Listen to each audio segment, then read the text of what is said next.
Hello, this is Jim, otherwise known as the Outdoor Outlaw. Now, as you see, I said that you could make a lean-to if you had two trees. There's a tree, there's a tree. I've used the same system again. I've just wrapped a bungee straight around a tree.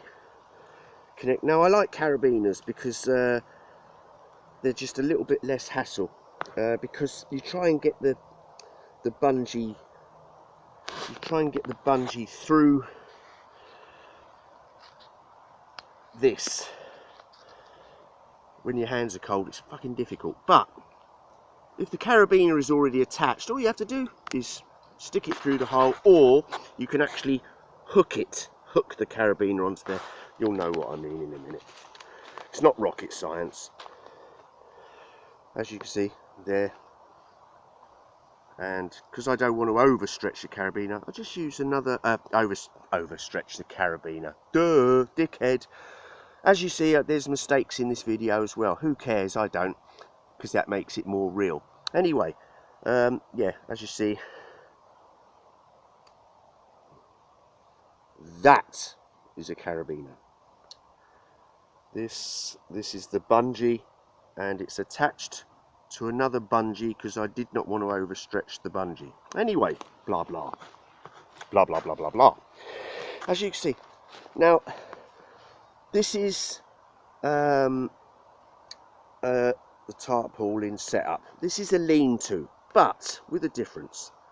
And the reason I've done it like this is because you can now see how long it took via the time lapse, if there is one on here, but it took literally about 5 minutes to do, changing the setup from an A-frame just with bungees here into a lean-to. Now the lean-to here is, I haven't had time to check which direction the wind is, but there's literally a slight little breeze at the moment. But you would always set up the tarpaulin lee side to the wind.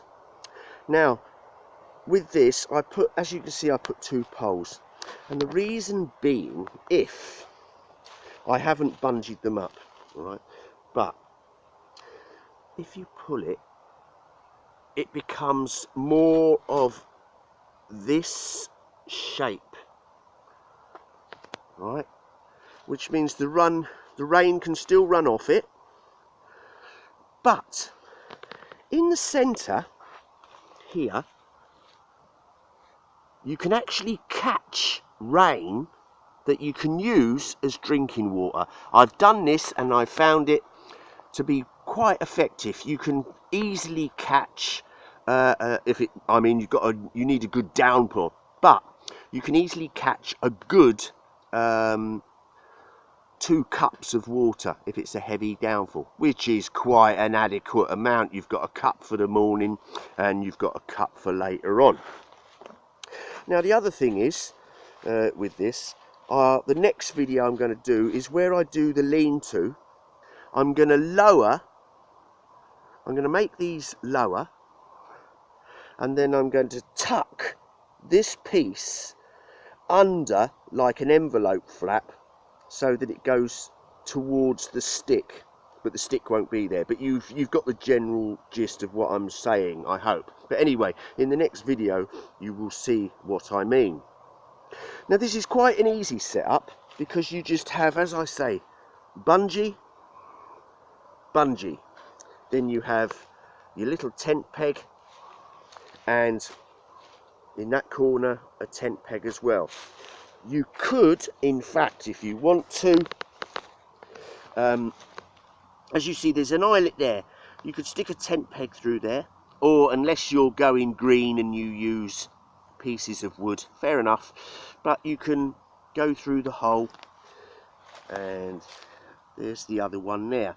So you can, in fact, tighten this down, and then you can fiddle about, pull this out and make it really tight and taut, because as you see this is sagging like a pair of old woman's boobs. But that doesn't matter, because this would still keep me sheltered from the rain and the wind. So Your shelter doesn't always have to look perfect. It just has to do the job. Okay, yes, the tighter you do it, the more taut, the better the rain. But I like a bit of sag because I can catch the rain, as I said, to drink. So sag is good, but not perfect. Taut is good, but that's a little too perfect. So if you want it taut, have it taut. If you want a bit of sag to catch water in a nice rain, then sagging is the way to go about it. I hope you enjoyed this. My name's Jim. This is the Outdoor Outlaw, as I said. You like what I say, comment. Say anything you like. Call me anything you like. Just don't call me Shirley. Speak to you soon, people. Have a great life now. The next video will be where I tuck this underneath to show you the L shape, which will take a little bit longer because I've never done one before, but I'm just about to do it, first time and all that. Here we go, blah blah blah. Speak to you soon, people. Ta-da now.